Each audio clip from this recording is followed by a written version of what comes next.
am just going to try and be like you because you're amazing.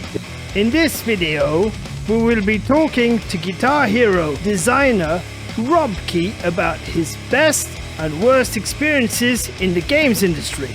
So, Rob, what's your best experience in the games industry? The thing that I personally have enjoyed the most in the games industry is having a mentor, having somebody to learn from that you can just almost give yourself over to in terms of I am just going to try and be like you because you're amazing. You know, when you find people like that in the industry, I think that's when you learn the fastest. I had a lead artist called John Clark, and I learned so much from John. He was just the most amazing mentor as an artist that I could have. And then I was very lucky when I got into game design and landed at Harmonix to learn under Greg LaPiccolo, who was an amazing mentor in game design. I learned so much about what makes a good game. I learned so much about what Harmonix had institutionally learned about what makes a good game from Greg. And having those mentors, I think, has been the most enjoyable kind of experience. And it's a learning experience, because I think that usually that is what making games is you're always learning, and learning from some of the best people in the industry is the most fun. I suppose sharing your knowledge is an important thing. Yeah, and they were very willing mentors, right? They knew that they had a responsibility to help mentees learn, and finding people like that in the games industry is a special thing. Wow, that's cool. So what has been your worst experience? I think the quality of all of my worst experiences is rejection.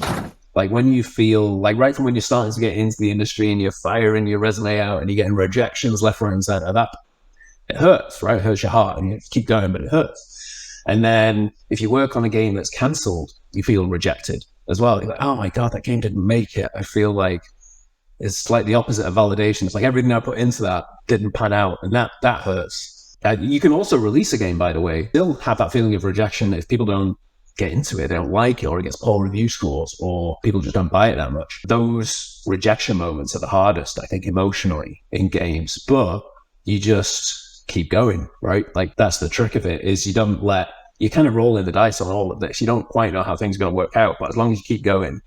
And then you make Guitar Hero. You'll have the ups as well, it's a roller coaster ride, but you just keep going. I suppose that is an important lesson. Not to take heart in those rejection moments. Right. You have to be your own therapist, your own I'm going to give myself a pat on the back and keep going. You've got to love yourself. Yeah, it makes a difference in those moments, because people will tell that to you. They'll be there's more fish in the ocean or whatever. Just keep swimming, just keep swimming. And they're actually right, but you can't see it because you're in that emotional moment. But yeah, I think it's just part of the course, just part of the game. If Antigrav would have been a massive success, you wouldn't have made Guitar Hero! Exactly. That is a very tangible thing, right? This game would not have happened if this one had sold more copies. Imagine that! A world without Guitar Hero!